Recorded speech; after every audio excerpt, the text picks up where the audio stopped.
Hi, I'm Dr. Mary. Welcome back to our health series where we dive deep into laboratory science. Today, we are decoding one of the most important numbers in your health report, the hemoglobin A1C. Understanding this result can literally change your metabolic future and how you view your wellness. It is much more than just a simple blood test. It's a 3-month window into your internal biology. Have you ever opened your lab results and seen that A1C number sitting there? Maybe it was a 5.7, a 6.2, or even higher, and you weren't sure whether to celebrate or feel a sense of alarm. It's easy to feel anxious when you don't know exactly what that laboratory number is telling us about your daily choices and your long-term risks. Knowledge truly is the first step toward better health. A1C is the gold standard for screening for prediabetes and diabetes across the entire world. It is a unique, long-term look at your health, looking at months of data rather than just minutes of a single day. But because it represents an average, it can be very misunderstood by patients and even some clinicians. A single number can hide significant patterns that we need to address for optimal wellness. In this 10-minute guide, I'll explain exactly how glucose sticks to your cells through a process called glycation.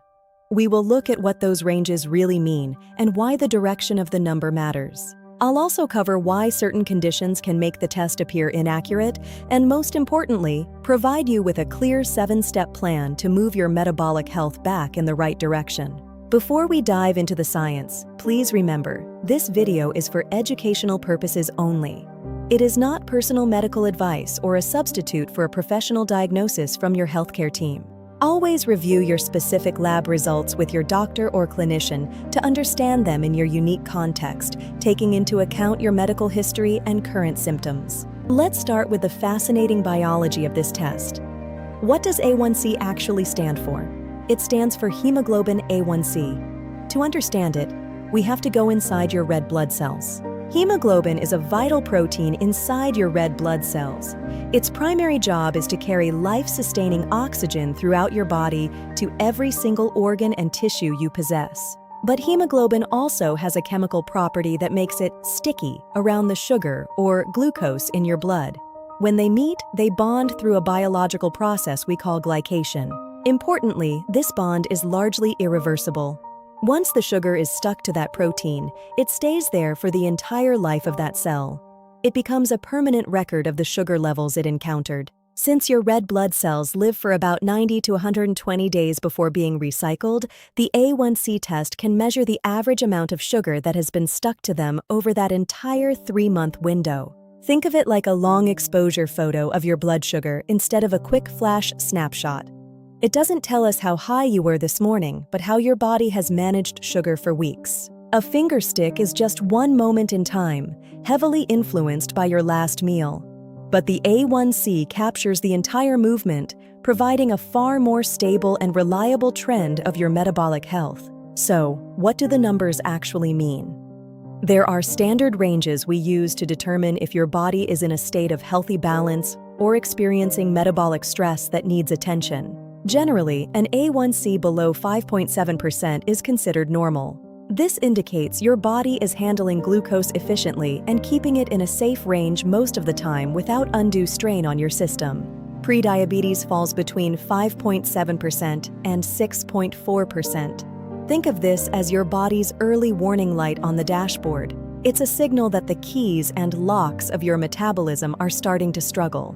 And 6.5% or higher, typically confirmed on 2 separate tests, is the medical threshold for a diabetes diagnosis.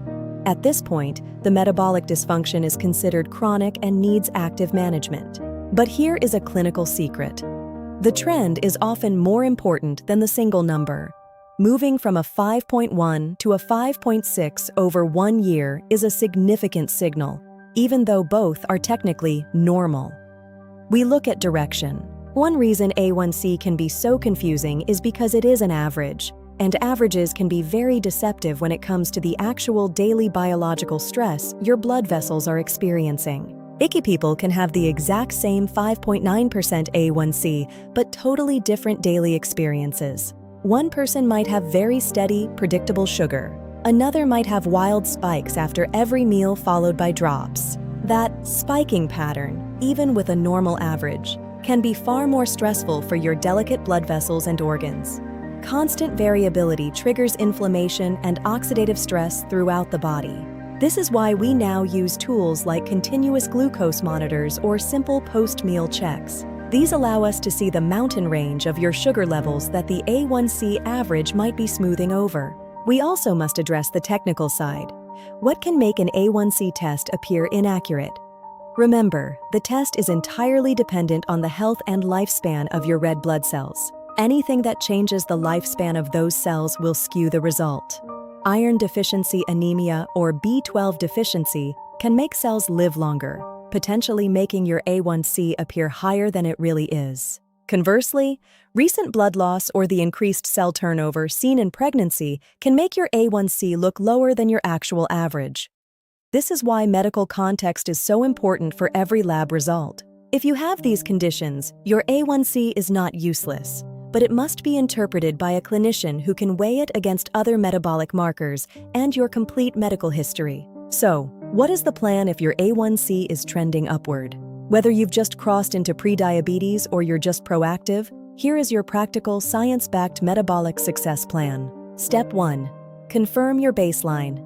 Never look at A1C in isolation. You need to know your fasting glucose, blood pressure, and cholesterol to see how your entire metabolic engine is functioning together. Step 2. Use the highest impact habit. A 10-minute walk after your largest meal tells your muscles to pull sugar from the blood without needing as much insulin, effectively lowering those spikes immediately. Step 3. Rethink your meal structure.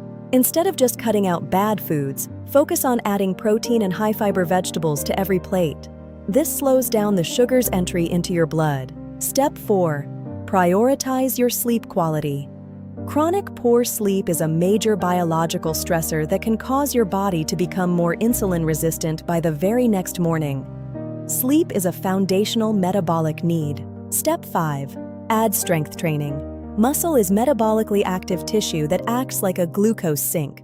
The more healthy muscle you have, the more efficiently your body can handle the carbohydrates you eat. Step 6. Give your plan time. A1C changes slowly because it reflects the life of your blood cells. Follow up in 8 to 12 weeks to see the true metabolic impact of your new lifestyle choices. Patience is vital. Step 7. Discuss clinical tools. For many, medications like metformin are appropriate and highly effective for long-term organ protection. Proactive medical care is a sign of success, not failure. Finally, let's talk about the mindset. The biggest mistake I see is obsessing over a tiny decimal point change. Stress and cortisol can actually raise your sugar, so focus on the long-term trend instead. Avoid making extreme, unsustainable diet changes. If you can't see yourself doing this in Iki years, it probably isn't the right plan for your long-term health. Sustainable habits are the only ones that last. In summary, your A1C is a powerful estimate of your average blood sugar over the last 2 to 3 months. It's a roadmap for your direction and protection, but it remains only one part of your complete health story. Comment A1C below if you want a follow-up video on exactly what to eat for breakfast to keep your numbers stable, or more on how to manage mealtime spikes. I'm looking forward to your questions. Thank you for joining me today. If you appreciate this science-backed approach to health, please subscribe for more evidence-based education.